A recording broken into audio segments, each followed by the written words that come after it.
The hyperinflation that struck Germany in the early 1920s remains one of the most dramatic economic disasters in modern history. Beginning in 1921 and spiraling out of control by 1923, it destroyed savings, destabilized society, and shook confidence in democracy. But this crisis didn't happen overnight. It was a result of war, debt, and political miscalculation. The aftermath of war. At the end of World War I, Germany was left economically devastated. The country had financed much of the war through borrowing rather than taxation, expecting victory would allow it to repay debts through reparations from defeated enemies. Instead, Germany lost. The newly formed Weimar Republic inherited massive debt, a weakened economy, and a population struggling with unemployment and shortages. The burden of reparations. In 1919, the Treaty of Versailles imposed heavy reparations on Germany. In 1921, the exact amount was set at 132 billion gold marks, an enormous sum. Germany was required to make payments in gold or foreign currency, not in its own paper money.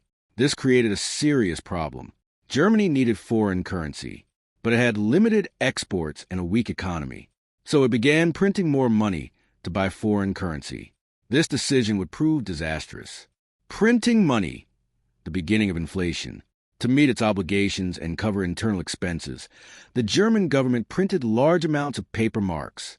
At first, inflation seemed manageable, but as more money entered circulation, the value of the German mark began to fall. This led to a dangerous cycle. More money printed, value drops. Prices rise, government prints even more. Confidence in currency collapses. By 1921, inflation was already accelerating rapidly. Loss of confidence. Money only has value if people trust it. As inflation worsened, that trust disappeared. Businesses raised prices daily. Workers demanded higher wages. Foreign investors lost confidence. The German mark began to collapse on international markets. What started as inflation soon became a runaway crisis. Crisis deepens. The occupation of the Ruhr. In 1923, when Germany fell behind on reparations, French and Belgian troops occupied the Ruhr, Germany's key industrial region. The German government responded with passive resistance, encouraging workers to strike, but still paying them by printing more money. This decision poured fuel on the fire.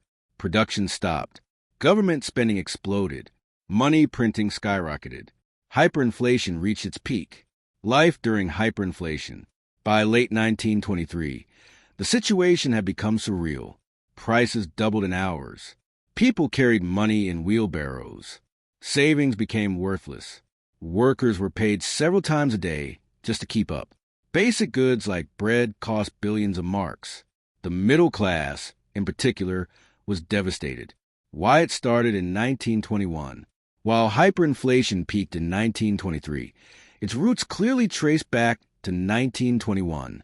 Reparations payments were finalized. Germany began heavy money printing. Inflation accelerated beyond control. 1921 was a tipping point where economic pressure turned into a systemic crisis. Consequences. The effects of hyperinflation were long-lasting. Economic stability was shattered. Public trust in the government collapsed.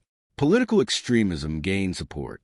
The crisis contributed to the instability that would later allow extremist movements, including those led by Adolf Hitler, to rise.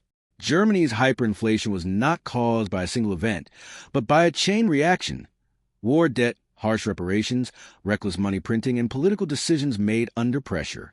What began in 1921 as a financial struggle turned into one of the worst economic collapses in history, proving how quickly a nation's economy can unravel when confidence in money is lost.